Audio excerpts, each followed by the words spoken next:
A local haunt overrun by false legends, or a desolate piece of history forgotten by the present but left in the clutches of the past. Many places in Maryland have historical sites that attract legends, real and fake, and those who chase them. So, what is legend tripping, and why do so many people do it?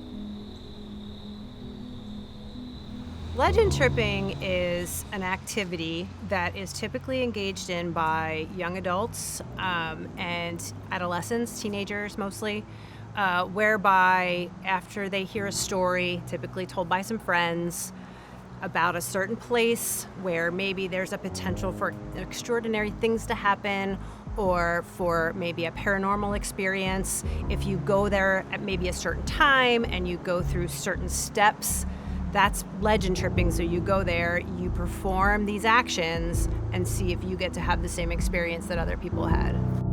The Jericho Covered Bridge, part of Jerusalem Mill Village, located in Kingsville, Maryland, has been subject to many of these legends over the years.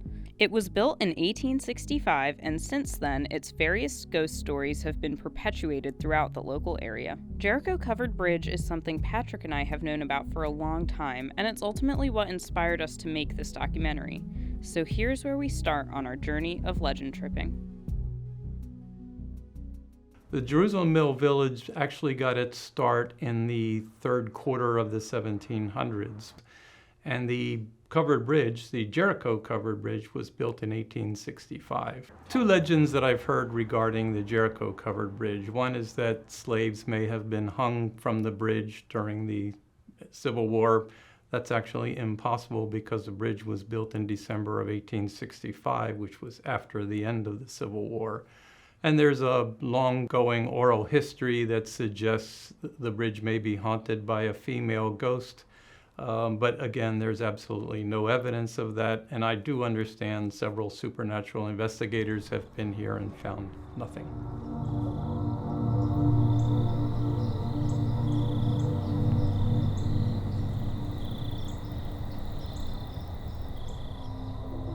I would come here as a kid. You'd always hear stories. I would go to summer camp not too far away from here, and you'd always hear stories about, slaves being hung from the rafters. There's a cryptid that lives here. And it was just always a part of, something that I knew. And then, eventually you go and actually investigate. And there is a level of innocence to it. Because again, you just want to go to a haunted place at night, allegedly haunted place at night, and find ghosts. So when you come here at night, you can obviously feel how it would be creepy, because when a car goes over goes over the bridge deck surface, it makes a super loud rumble that you can hear from all the way, half a mile away. That sounds super ominous. And it's dimly lit. You're surrounded by wilderness, and not much else going on here, so you can it's spooky at night.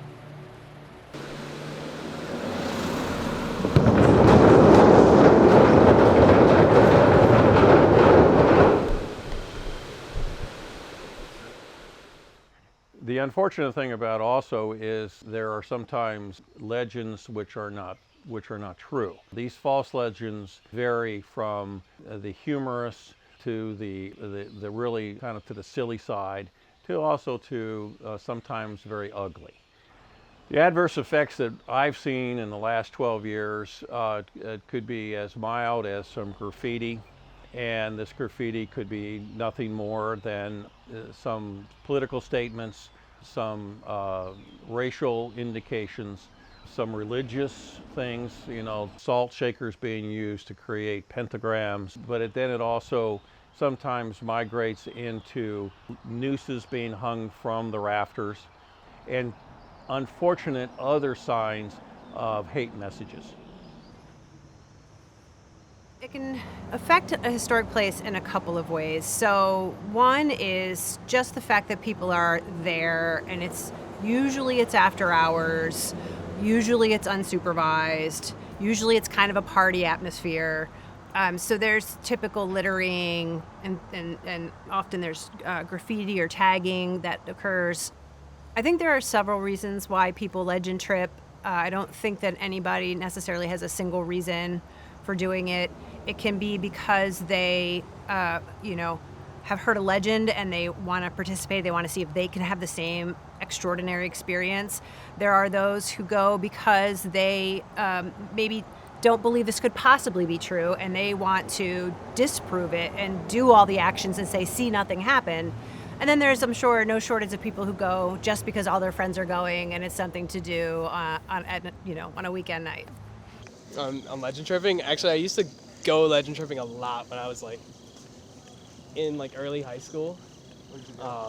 We would go to Forest Haven a lot because that's just big haunted place. What's Forest Haven like? It's fucking huge, and there's a bunch of old medical equipment there still that's left over. There's a dentist chair in this one room, and I swear it's always turning or swiveling a little. I also went to Winterbourne Mansion somewhere in Maryland. You gotta trudge through the woods to get to it. This old mansion where this girl fell down the stairs because she was sliding down the railing. And it was a really rich family. Fell down the stairs and broke her neck at the bottom of the stairs. So we went there one time and explored there, and there's a graveyard on the site, and it's fucking spooky. I think anyone interested in kind of spooky stuff wants to scare themselves. You're looking to see something paranormal, even if you don't believe it or not. And for some people, it's kind of convincing yourself. But me personally, I just wanted the shit scared out of me. So what I would say to somebody who has gone on a legend trip and swears by their paranormal experience is, I wasn't there. I can't confirm or deny someone else's experience if I wasn't there. If they believe something happens, maybe it did. Maybe there's some other reasonable explanation. Maybe they made it up. I'm sure that happens. But I would ask them to think about the kind of activities they engaged in while they were there, and to be mindful of the repercussions when sharing any of this with friends. To truly understand legend tripping, we needed to experience it for ourselves, so we went to Paw Paw Tunnel in western Maryland. It was opened in 1850 and is said to still hold the spirits of workers who died there. Legend says you can still hear their screams at night.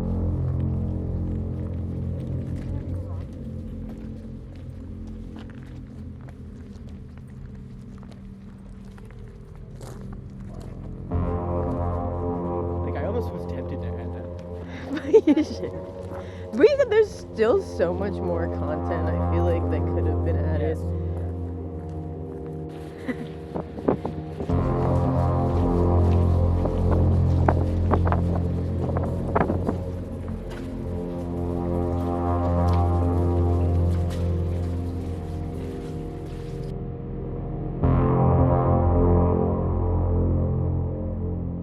What scares me is that if someone came that way, you can't get out that way unless you fucking ran through the gate. That is scary. Yeah, exactly.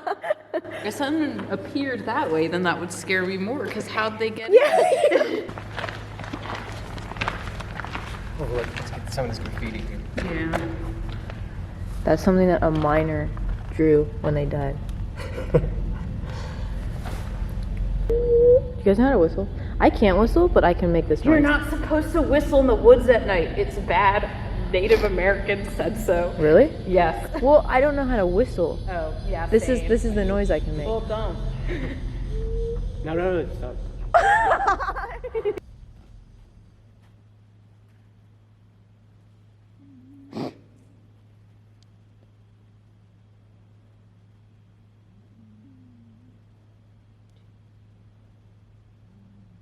You guys hear my stomach? Yeah.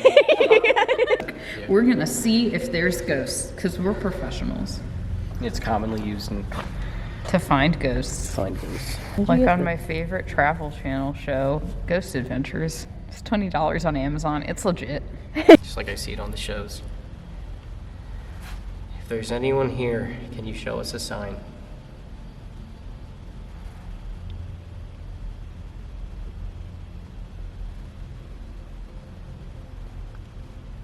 If there's anyone here, can you make the reader go off?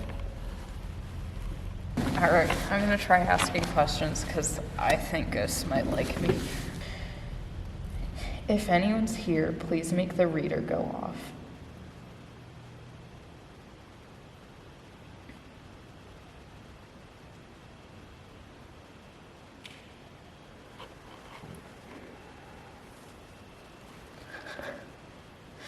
What the fuck was that? I feel like anytime I hear anything, I'm just like, What are the nuances of legend tripping? the nuances? Yeah. Well, Like what?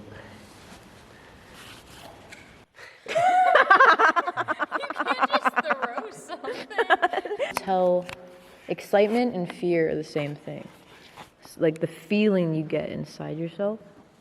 So if you get that feeling of fear, that adrenaline is kind of like a drug to some people. Just, something might happen. so we did it. We've done it. We've legend tripped.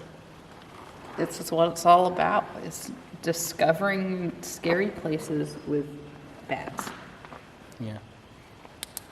So I mean, I And this even is if you don't good. find anything when you go on a legend trip, you still had an experience no matter what. So it's like, because even if you don't have a spooky experience, you always, you can always be like, I went to this scary place, and people are interested enough just because of that. yes. I think people get bored. I think people, when the vandalism does happen, I think people get bored when no ghosts come out and they just start spray painting. All right, no, nothing here. Pentagrams. The spray paint pipeline. Yeah, the ghost to spray paint pipeline. Guys, we gotta go.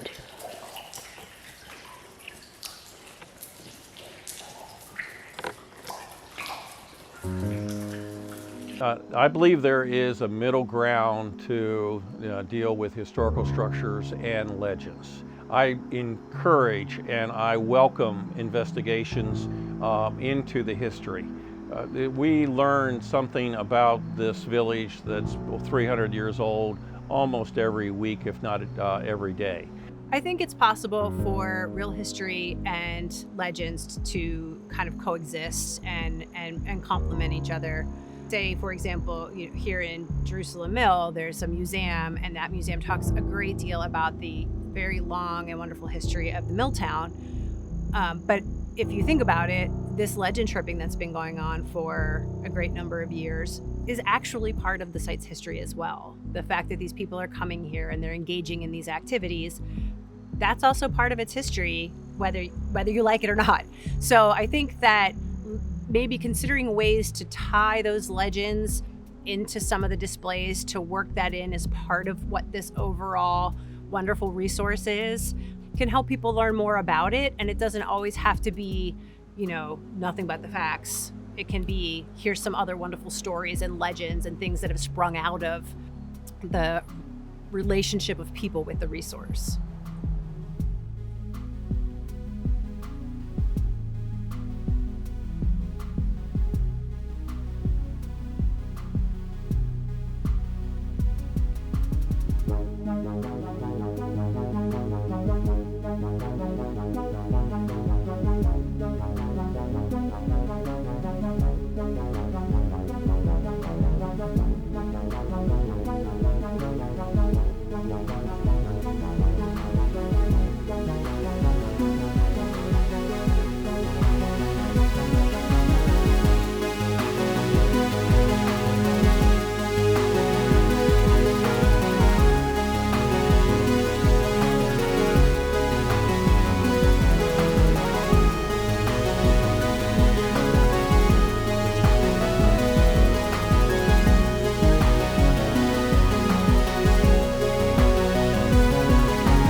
What is basketball about for you?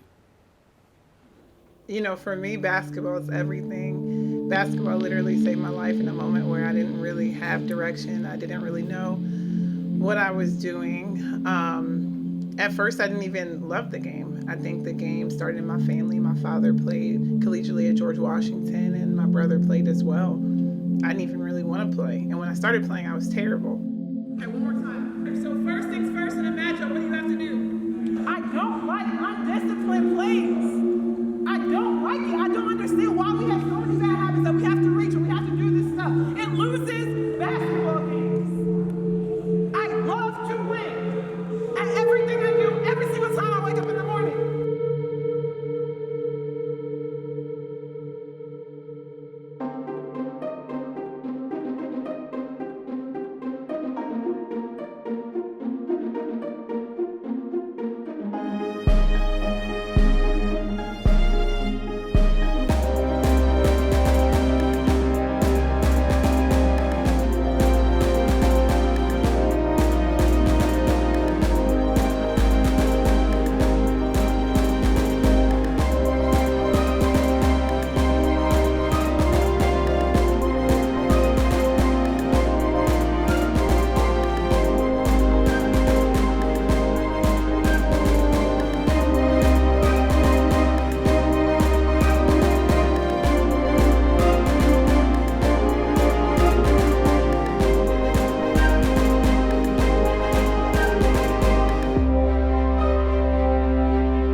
This is many of the players' first large away trip since joining Towson, and it will be a big 5 days in trying to instill team spirit in Coach Harper's team. The Cyclone Southwest Airlines would like to welcome you to Fort Myers. Please stay seated with your...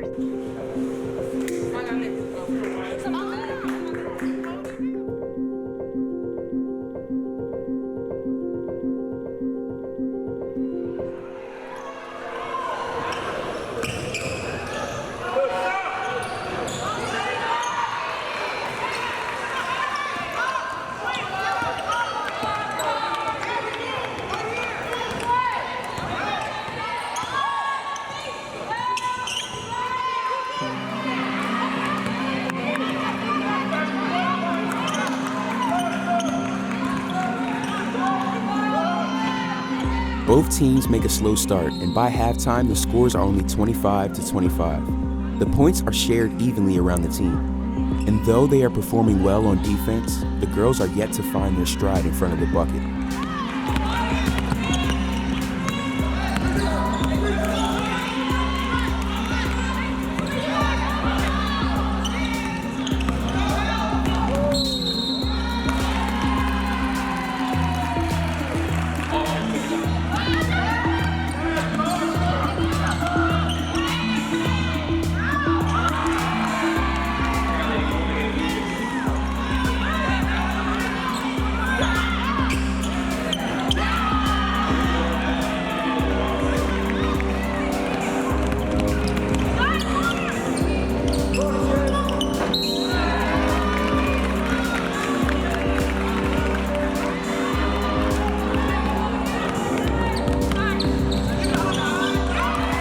The girls' discipline pays off in the third.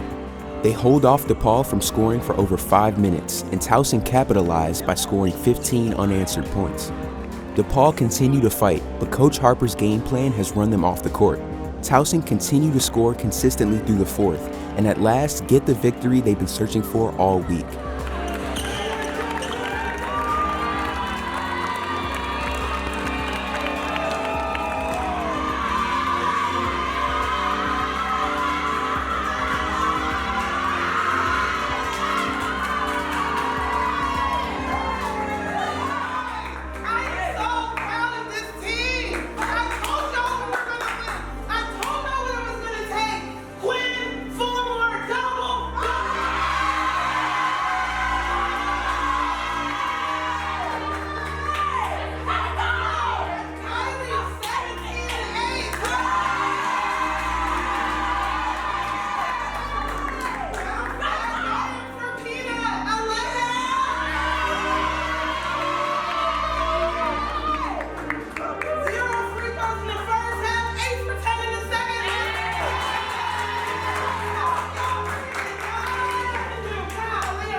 Back to winning ways, a visit from Memphis Tigers comes at a great time for the team. Traveling from Tennessee, Memphis come to Towson 5-5. Towson have invited a dozen local elementary schools to come out to the game, so the crowd is full of excited kids, and is a season-high attendance of well over 2,000. This is also the girls' final game before college finals, so stamina is low and stress is high. Reminder for us again, first play elbow 1, Kylie take the 1. We're going to start off of the Iverson, okay? Number 2, number 11, number 24 are their shooters, okay? So like when we huddle, when we do the right things, we just have to make sure we identify them. This is a game that we can get if we get the details. It's not one of those games that we can miss an assignment, then it's a 3-point game. So make sure you guys are locked in. Gotta have that same energy we have versus DePaul, literally, where we are going to be relentless and tough on the boards. This is the last game we have for 11, 12 days. Someone has to tell Quinn all the time, get on the block. What happened when she got on the block versus Howard? Every single time, Quinn. You can be the most dominant post player to ever play here at Towson if you go to work every single time, okay? When you come off the bench, everyone that comes in, come right and do your thing. India, it's not okay if you're open and you don't shoot. You're too good of a shooter for that. You catch, you look, you shoot it. That's it. That is your job. You come ready to do that. And we gotta know that when everyone comes ready to do, that's what we do. We don't have time for attitudes. We don't have time for pouting. Don't care. Nobody cares. We need to figure out a way how to play well at home, and it starts right now with getting out of our comfort zone, okay? Here we go. Together on 3. 1, 2, 3. Together.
Tonight's the night.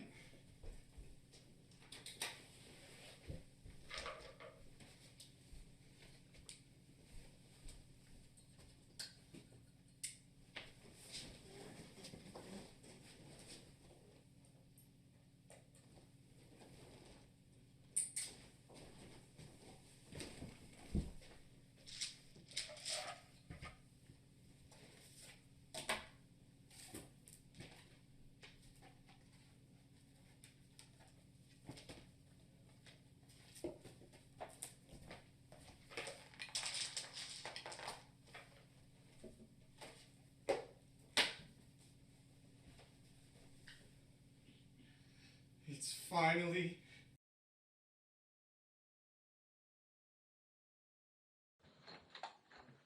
Chino! Hey, scholarly sir.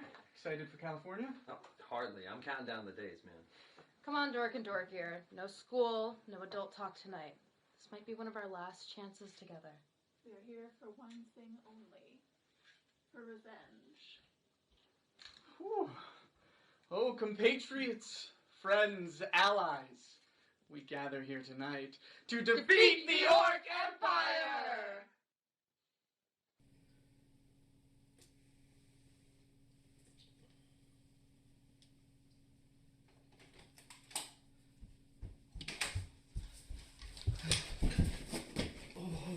Peace, great.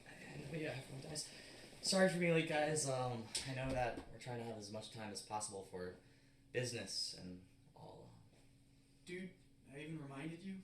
I know. Sorry, I was smoking before I got here. Of course. Well, now that we're all here, we can finally... Gate, now! Now that the trifecta of nerds are ready, we can start. Welcome, travelers, to the cave of Gragas the Raider. His caves are long and gratuitous. The party fell in battle last time. I ran out of heals. I can't bring you guys up every time. The village priest will go and revive the party. Gragas, tonight your reign of tyranny ends. And his gold ours! I used mass cure wounds to bring everyone up.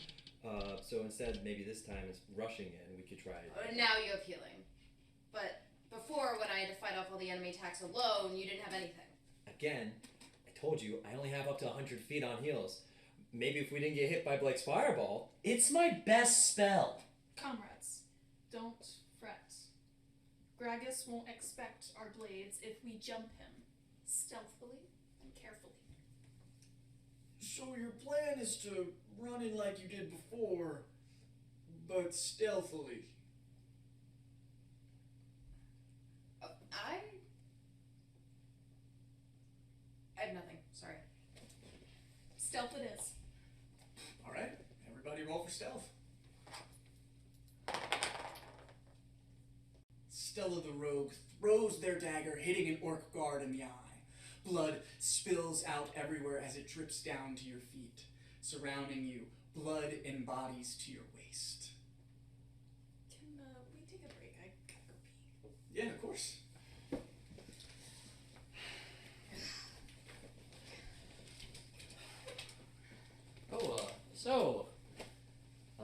Stanford, how long till you leave? Well, this is my last weekend and I'm gone. Last week? So when you said you were counting down the days, you meant till you could finally leave your deadbeat friends. What? No, guys, come on. I didn't want to tell you until after we finished the dungeon. And what if you left and we didn't finish the dungeon? You could find a replacement. Stanford, come on. Look at us.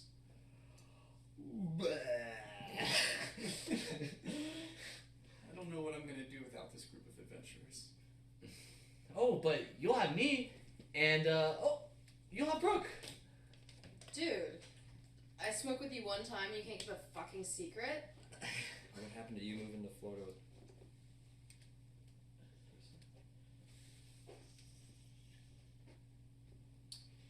So were you gonna tell me or mom or dad about this? Chill, we can go back to the game.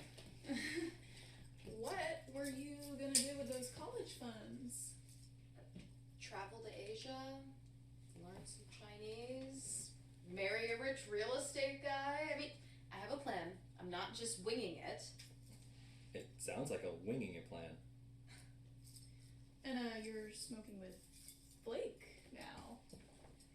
Well, you know he's always out here trying to rot brains. He's addicted to it. The fuck is your problem with me, man? Is it because me and Gino are now best friends since you're leaving everyone? Look, I'm leaving this place because I outgrew it. Just because, I mean, you're hardly even gonna make rent with Gino. Enough. I don't have the right words. We never will. We're all different. Heading to different places, different dungeons, different milestones. And that's okay. We should embrace our differences and lift each other up. Leave the chaos of the world outside. I mean, this room, this table, it's why I'm here today. What happened to all the business talk? Compatriots, allies, and best of friends. You creep into the throne room where Gragas sits quietly. I prep for fireball. I use enhance ability on everyone's deck stat. I prep blinding smite. I prep a stealth attack with my 2 daggers. On my mark, we go.